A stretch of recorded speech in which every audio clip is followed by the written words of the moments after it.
ಶೀಲನ ಅಡುಗೆ ಮನೆಗೆ ಸುಸ್ವಾಗತ. ನಾನು ಶೀಲಾ ಶ್ರೀನಿವಾಸ್. ಇವತ್ತು ನಾನು ಮನೆಯಲ್ಲೇ ತುಂಬ ಈಸಿಯಾಗಿ ಮಾಡೋ ವೆನಿಲಾ ಕಪ್ ಕೇಕ್ ಹೇಗೆ ಮಾಡುವುದು ನೋಡೋಣ.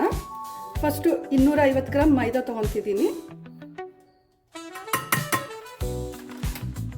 ಅಡುಗೆ soda 1/4 spoon, baking powder 1/2 spoon. ಈಗ ಇದನ್ನೆಲ್ಲ ಚೆನ್ನಾಗಿ ಜರಡಿ ಇಟ್ಕೊತಾ ಇದ್ದೀನಿ. ರಿಫೈನ್ಡ್ ಆಯಿಲ್ 1/4 ಕಪ್ ಹಾಕ್ತಾ ಇದ್ದೀನಿ. 1 ಕಪ್ ಮೈದಾಗೆ 1 ಕಪ್ ಸಕ್ಕರೆ ಹಾಕ್ತಾ ಇದ್ದೀನಿ, ಸಕ್ಕರೆ ಪುಡಿ. ವೆನಿಲಾ ಎಸೆನ್ಸ್ನ 2 ಡ್ರಾಪ್ಸ್ ಹಾಕೋಬೇಕು. ಇದನ್ನೆಲ್ಲ ಸ್ವಲ್ಪ ಚೆನ್ನಾಗಿ ಮಿಕ್ಸ್ ಮಾಡ್ಕೋಬೇಕು. 1 ಕಪ್ ಹಾಲು ತೊಗೊಂಡಿದ್ದೀನಿ. ಇದನ್ನ ಸ್ವಲ್ಪ ಹಾಕಿ ಇದನ್ನೆಲ್ಲ ಕಲಿಸ್ಕೋಬೇಕು. ಡ್ರೈ ಹಿಟ್ಟನ್ನ ಸ್ವಲ್ಪ ಹಾಕ್ಕೊಂತ ಕಲಿಸ್ಬೇಕು.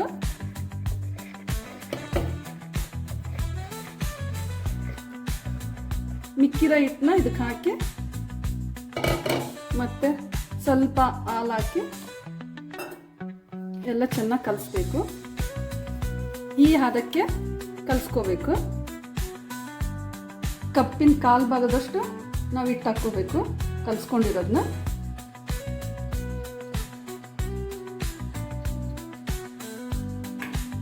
ಹತ್ತು ನಿಮಿಷ ಪ್ರೀ ಹೀಟಿಗೆ ಇಟ್ಟಿದ್ದೆ.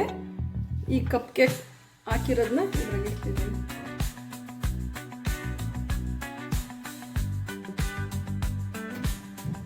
ಇದೇ ಹೀಟಿಗೆ 23 ನಿಮಿಷ ಇಡಬೇಕು. ಓವನ್ನಲ್ಲೂ ಮಾಡಕ್ಕೆ ಇಟ್ಟಿದ್ದೀನಿ. ಸ್ಟೌವಲ್ಲಿ ಹೇಗೆ ಮಾಡ್ಕೊಳೋದು ಅಂತನ ಇದನ್ನ 10 ನಿಮಿಷ ಪ್ರೀ ಹೀಟ್ ಮಾಡ್ಕೊಂಡಿದ್ದೀನಿ ಲೋ ಫ್ಲೇಮಲ್ಲಿ. ಈಗೆಲ್ಲ ಕಪ್ ಕೇಕ್ಗಳನ್ನ ಇಡ್ತಾ ಇದ್ದೀನಿ.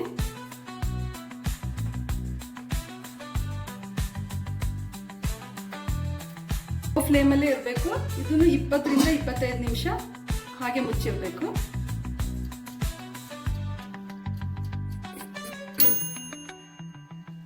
ಈಗ ಇದಾಗಿದೆ.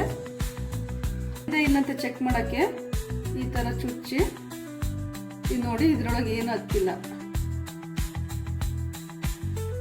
ಈಸಿ ಮೆಥಡಲ್ಲಿ ಕಪ್ ಕೇಕ್ ಮಾಡೋದು ಹೇಗೆ ಅಂತ ನಾನು ತೋರಿಸ್ಕೊಟ್ಟಿದ್ದೀನಿ. ಈ ವಿಡಿಯೋ ಇಷ್ಟ ಆದರೆ ಲೈಕ್, ಶೇರ್ ಆ್ಯಂಡ್ ಸಬ್ಸ್ಕ್ರೈಬ್ ಮಾಡಿ. Thank you. ನೋಡಿ, ಇದು ಫುಲ್ ಎಲ್ಲ ಬಿಟ್ಕೊಳ್ತಾ ಇದೆ. ನೋಡಿ, ಈಗ ಸ್ಪಾಂಜ್ ಥರ ಬರ್ತಾ ಇದೆ ಇದು ಕಪ್ ಕೇಕ್.